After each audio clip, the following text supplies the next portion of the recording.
Hello everyone, कैसे हैं आप सभी। आई होप आप सभी अच्छे होंगे, फिट एंड फाइन होंगे। तो यहाँ पर जो हम लोग बातचीत करने वाले हैं, बहुत शॉर्ट सा वीडियो में बनाने के लिए आप लोगों के लिए ट्राई कर रही हूँ, क्योंकि यहाँ पर हम समाजशास्त्र का जो एकदम उद्भव और विकास है, emergence and development of sociology, उसके बारे में बातचीत करने वाले हैं। जितने भी ज़रूरी फैक्ट हैं, जितने भी इम्पोर्टेंट फैक्ट हैं, वो यहाँ पर हम डिस्कस करने वाले हैं अपनी इस वीडियो के अंदर। तो जैसा कि हम जानते हैं कि समाजशास्त्र का जो उद्भव है वो अदर सोशल साइंसेस के कंपैरेटिवली अगर देखा जाए तो सबसे बाद में हुआ है। ओके, तो ये भी कहीं ना कहीं हम देखते हैं कि स्टेप बाय स्टेप ये इसका डेवलपमेंट जो हमें देखने को मिलता है, क्योंकि जब समाज को ऐसा नहीं है कि जब तक समाजशास्त्र नहीं आया तब तक समाज के बारे में बात ही नहीं हुई। उसके पहले भी डिस्कशन हुए हैं, लेकिन हाँ, वो फिलोसफिकल वे में थे या फिर पॉलिटिकल सेंस में थे, तो इस तरीके से डिस्कशन होते आए हैं। हम देखते हैं समाजशास्त्र के विकास में के बारे में बीरस्टीड का जो मानना था, एक कथन मैं यहाँ पे मेंशन करना चाहूँगी आप लोगों के लिए कि बीरस्टीड ने एक स्टेटमेंट ये दिया था कि समाजशास्त्र का बहुत लंबा अतीत रहा है, लेकिन इसका जो इतिहास है वो बहुत छोटा है। तो इसे हम आइडिया लगा सकते हैं कि समाज के बारे में जो स्टडी हो रही थी वो बहुत पहले से होती चली आ रही थी, लेकिन इसको एक विषय के रूप में जो इसका जो डेवलपमेंट है वो देखा जाए तो उसको अभी बहुत कम टाइम हुआ है।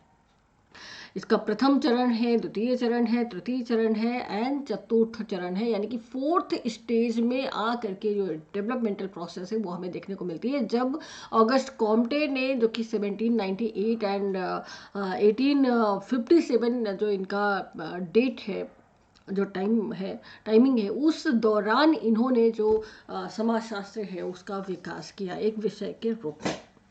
प्रथम चरण में कौन कौन लोग आते हैं, तो प्रथम चरण में मैं छोटा सा मतलब एक सिर्फ ओवरव्यू दूंगी, उसके बाद में फिर हम लोग डिस्कशन करेंगे, उससे रिलेटेड जो फैक्ट्स हैं वो लेकर के आएंगे। फिलहाल तो हमें यहाँ पर जितने फैक्ट्स हैं वो देखने हैं। तो आप ये मान लीजिए कि प्रथम चरण में हमारे जितने भी फिलोसफिकल थिंकर थे या जो पॉलिटिकल सेंस में बात कर रहे थे सोसाइटी से रिलेटेड, वो आते हैं, जैसे प्लेटो हो गए, अरस्तु हो गए, सेंट साइमन वगैरह हो गए। द्वितीय चरण में हमारे थॉमस एक्यूरेस, दांते, ये जो फिलोसफी या फिलोसफिकल थिंकर हैं वो आते हैं। तृतीय चरण में हॉब्स, लॉक्स, रूसो, जो कि सामाजिक समझौते का सिद्धांत देते हैं, और मॉन्टेस्क्यू हैं, एडम स्मिथ हैं जो कि आर्थिक कहीं ना कहीं इकोनॉमिक पर्सपेक्टिव में बात करते हैं। तो ये सारे के सारे जो थिंकर्स हैं वो यहाँ पर हमें देखने को मिलते हैं। बाद में जो लास्ट स्टेप है, जो लास्ट स्टेज है, उसमें ऑगस्ट कॉम्टे आते हैं। उन्होंने समाजशास्त्र विषय को स्थापित करने का कार्य किया, पॉजिटिविज्म को लेकर के आए। ये प्रत्यक्षवाद के जनक के रूप में जाने जाते हैं, और साथ ही में फाउंडर ऑफ द सोशियोलॉजी उसके रूप में भी ऑगस्ट कॉम्टे को हम जानते हैं। तो चलिए शुरुआत करते हैं इस वीडियो की। तो विज्ञान, जैसे कि हम जानते हैं कि ज्ञान अर्जित करने का एक तरीका है, 1750 से लेकर के 1850 तक का जो काल रहा है वो समाजशास्त्र का प्रागैतिहासिक काल रहा है, मतलब हिस्टोरिकल जो पीरियड है वो रहा है। ये बॉटोमोर ने कहा है, बॉटोमोर का जो स्टेटमेंट ये है। फिर 1850 से 1920 तक का जो काल है वो समाजशास्त्र के लिए स्थापना का काल कहा गया। एंड 1920 से अब तक का जो टाइमलाइन रहा है वो विकासशील अथवा विकसित काल कहा जाता है समाजशास्त्र का। समाजशास्त्र के उद्भव के पीछे कौन कौन से कारक हैं, ठीक है। तो सबसे पहले तो हम देखते हैं, पहला जो आ जाता है वो सामाजिक कारक आता है, और दूसरा बौद्धिक कारक आता है। सामाजिक कारक में कौन कौन सी चीज़ें हैं, इसमें औद्योगिक क्रांति, हमें इंडस्ट्रियल रेवोल्यूशन देखने को मिलती है, फ्रेंच रेवोल्यूशन। इसमें जो हलचल हुई उस समय यूरोपियन सोसाइटी के अंदर, उस हलचल ने इस विषय को स्थापित करने के लिए बहुत विशेष एक योगदान दिया। और बौद्धिक कारक की हम बात करें तो इतिहास का दर्शन, राजनैतिक और सामाजिक सुधार के आंदोलन जो हो रहे थे वो, सामाजिक सर्वेक्षणों की जो बात हो रही थी, एंड उद्विकास का जीव वैज्ञानिक सिद्धांत जो कि डार्विन के द्वारा विशेषकर हम देखते हैं दिया गया था। तो वो कहीं ना कहीं हमारे समाजशास्त्र को विकसित करने में या इमर्जेंस करने में कहीं ना कहीं ये मोटिवेट कर रहा था। तो जिस तरीके से जैसे कहते हैं ना कि जीव का उद्विकास हुआ या जीव की जो संरचना होती है, उसी तरीके से भी समाज की संरचना के बारे में भी सोचा गया। फिर हम देखते हैं नेक्स्ट जो पॉइंट आते हैं वो कि रॉबर्ट निस्पेट ने सोशियोलॉजिकल ट्रेडिशन जो इनकी बुक है उसमें ज्ञानोदय को भी, इनलाइटमेंट को भी एक बौद्धिक कारक माना है। तो ये याद रखिएगा, इंपॉर्टेंट जो पॉइंट्स हैं वो यहाँ पे मैंने मेंशन कर दिए हैं, आप लोगों को ध्यान रखना है। एंड कुछ समाजशास्त्री व्यापारिक क्रांति को भी बौद्धिक कारक मानते हैं। अच्छा, जो फ्रांसीसी क्रांति हुई थी, फ्रेंच रेवोल्यूशन, उसकी देन क्या रही? तो वहाँ पर हम देखते हैं स्वतंत्रता है, समानता और बंधुत्व, ये 3 पॉइंट थे जिन पर कहीं ना कहीं उस समय जो है एक सहमति बनी। और फ्रांसीसी क्रांति के परिणाम स्वरूप जो ये जो चीज़ें आई निकल के, स्वतंत्रता, समानता और बंधुत्व के रूप में आई। समाजशास्त्र की विषय वस्तु 2 क्रांतियों से प्राप्त हुई। पहले तो हम देखते हैं कि औद्योगिक क्रांति, जैसा कि हम लोगों ने डिस्कस किया, एंड फ्रांसीसी क्रांति। व्यापारिक क्रांति ही फ्रांसीसी क्रांति और औद्योगिक क्रांति का आधार है। इतिहास को सिद्धांत बद्ध करने का उपक्रम किया, किसने किया? तो फर्ग्यूसन इसमें आते हैं, हीगल आते हैं एंड विको आते हैं। इतिहास को सिद्धांतबद्ध करने का जो प्रयास किया गया वो फर्ग्यूसन, हीगल और विको ने किया। फिर हम देखते हैं विकास की अवधारणा को इतिहास के दर्शन से लेकर के समाजशास्त्र में विकसित किया गया। बोटोमोर के अनुसार चिंतन में 2 विचारधाराएं हमें देखने को मिलती हैं। अगर जो थॉट प्रोसेस चली, अगर हम समाज के संदर्भ में देखें तो हम देखते हैं 2 विचारधाराएं हमें देखने को मिलती है। एक तो प्रकार्यवादी है और दूसरा संघर्षवादी है। तो प्रकार्यवादी सामाजिक समाज में व्यवस्था, या प्रकार्यवादी का अर्थ आप लोग अच्छी तरीके से समझते होंगे कि समाज की जो समस्त इकाइयां वो मिलकर के समाज की व्यवस्था को बनाए रखने के लिए कार्य कर रही हैं। तो व्यवस्था पर बल देते थे प्रकार्यवादी दृष्टिकोण वाले। हम जानते हैं कि क्लासिकल थिंकर्स जितने भी हमारे थे वो प्रकार्यवादी दृष्टिकोण को लेकर के ही चल रहे थे। एंड उसके बाद में सेकंड जो पॉइंट आता है वो संघर्षवादी का। तो ये मानते हैं कि व्यवस्था में सदैव संघर्ष होना चाहिए, ये संघर्षवादी परिप्रेक्ष्य मानता है। फिर सामाजिक सर्वेक्षण यानी सोशल सर्वे ने समाजशास्त्र को वैज्ञानिक पद्धति, जो अध्ययन पद्धति है वो प्रदान किया, जो एक पॉजिटिविज्म या कहा जाए कि साइंटिफिक मेथोडोलॉजी यूज़ करने का जो कॉन्सेप्ट आया वो कहीं ना कहीं सोशल सर्वे का कहीं ना कहीं इसका बड़ा मोटिवेशन था, बहुत ही मोटिवेशनल फैक्टर के रूप में काम कर रहा था।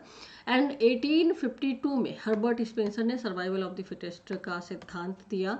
जैसे कि ये डार्विन से प्रभावित थे, तो ये भी कहीं ना कहीं समाजशास्त्र में एक माइलस्टोन के रूप में काम करता है। तो ये जॉनसन के द्वारा दिया गया स्टेटमेंट है। साथ ही साथ में यहाँ पे मैंने मेंशन कर दिया कि समस्त यानी कि सारा समाजशास्त्र व्यक्ति की बात करता है। ये जो स्टेटमेंट है गिवन बाय जॉनसन। उसके बाद में आते हैं हमारे ऑगस्ट कॉम्टे, जो कि फादर ऑफ सोशियोलॉजी के रूप में जाने जाते हैं। तो इन्होंने क्या किया? ऑगस्ट कॉम्टे ने एक नए विषय का विचार दिया था जिसे सोशल फिजिक्स कहा गया सबसे पहले, जैसे हम देख सकते हैं सामाजिक भौतिकी। उसके बाद में फिर इन्होंने इसका नाम बदल करके, जो कि 1838 में चेंज हुआ नाम, उसे सोशियोलॉजी कहा। और सबसे पहले अगर देखा जाए, यहाँ पे मैं एक पॉइंट और मेंशन कर दूँ, आप लोग ध्यान से सुनिएगा, कि सबसे पहले 1876 में यूएसए यानी अमेरिका के येल विश्वविद्यालय में समाजशास्त्र का अध्ययन प्रारंभ हुआ था। तो इन्होंने समाजशास्त्र को 2 भागों में बांटा। किसने? ऑगस्ट कॉम्टे ने। एक तो इन्होंने सोशल स्टैटिक्स की बात की, यानी कि सामाजिक संरचना कैसी है, समाज की जो व्यवस्था है, जो इकाइयाँ वो कैसे काम करती हैं। तो समाज की संरचना या समाज के स्वरूप पे इन्होंने बल दिया था, सोशल स्टैटिक को स्टडी करने पर इन्होंने जोर दिया। उसके बाद में इन्होंने कहा कि समाज का एक पहलू और भी सोशल डायनामिक्स के रूप में हमें दिखाई देता है, सामाजिक गतिकी जिसे कहा गया। सोशल स्टैटिक्स, जैसे कि हमने बताया कि सामाजिक संगठन है, सामाजिक संरचना है और अन्य संगठनों का अध्ययन इसके अंतर्गत किया जाता है। और सोशल डायनामिक्स यानी सामाजिक गतिशीलता के अंदर सामाजिक विकास का अध्ययन किया जाता है, क्योंकि समाज में गतिशीलता भी होती है। कॉम्टे का जो प्रत्यक्षवाद है उसमें विज्ञानवाद या फिर वैज्ञानिक पद्धति भी हमें देखने को मिलती है। प्रत्यक्षवाद जो कि कॉम्टे का बहुत बड़ा योगदान कहा जाता है समाजशास्त्र के अंदर, तो उसका लक्ष्य क्या है? सामाजिक नियमों का प्रतिपादन करना। सामाजिक नियमों का किस तरीके से प्रतिपादन करना? साइंटिफिक तरीके से। तो यहाँ पर हम देखते हैं भाई, अनुभवात्मक यानी एम्पिरिकल स्टडी की जाएगी, एम्पिरिकल ऑब्जर्वेशन किया जाएगा, प्रयोगात्मक, और ये सारी विधियां हैं जो कि समाजशास्त्र के अंदर यूज की जाएंगी अकॉर्डिंग टू कॉम्टे। कि अनुभवात्मक होगा, एम्पेरिकल होगा, एक्सपेरिमेंटल होगा, कंपेरेटिव है मैथडोलॉजी है, एंड साथ ही साथ में हिस्टोरिकल मैथडोलॉजी है। तो ये सारी की सारी जो मैथडोलॉजी हैं वो काम करती है समाजशास्त्र को या समाज को स्टडी करने के लिए। अच्छा, इसका सबका डिटेल भी है, ये तो सिर्फ मैंने फैक्ट यहाँ पर रखे हुए हैं, डिटेल भी अगर आप पढ़ना चाहेंगे तो ज़रूर मैं यूट्यूब सेशन जो आपका लाइव होता है उसमें मैं ज़रूर पढ़ाऊँगी। फिर उसके बाद में हम देखते हैं कि ऑगस्ट कॉम्टे की कौन कौन सी बुक्स हैं। तो इसमें सबसे पहले हम देखते हैं positive philosophy and system of positive polity. इनकी बुक आई, क्वालिटी नहीं है पॉलिटी है, इसको सही कर लीजिएगा। समाजशास्त्र सामाजिक कार्य, सामाजिक संरचना और सामाजिक विकास का वैज्ञानिक अध्ययन करने का काम करता है। ये जो स्टेटमेंट था ये हर्बर्ट स्पेंसर का था। एंड समाजशास्त्र सामाजिक संस्थाओं का अध्ययन करने वाला विज्ञान है, ये भी जो स्टेटमेंट है ये स्पेंसर का है। तो आई होप आप लोगों को ये वीडियो अच्छी लगी होगी। मैंने जो फैक्ट्स थे वो मैंने इकट्ठा करने की यहाँ पर कोशिश की। अगर आप नए हैं चैनल पे तो लाइक करिए, सब्सक्राइब करिए, साथ ही साथ में शेयर भी ज़रूर करिए अपने फ्रेंड सर्कल में, अपने ग्रुप में। और इसी के साथ में हम नेक्स्ट वीडियो के साथ में मिलेंगे आपके साथ में। लाइव क्लासेस में थोड़ा सा आजकल प्रॉब्लम हो रही है, जल्दी ही जो सिस्टमैटिक क्लासेस हैं आपको मिलनी शुरू हो जाएंगी। तो चलिए फिर हम लोग मिलेंगे अपने नेक्स्ट सेशन में। Thank you everyone.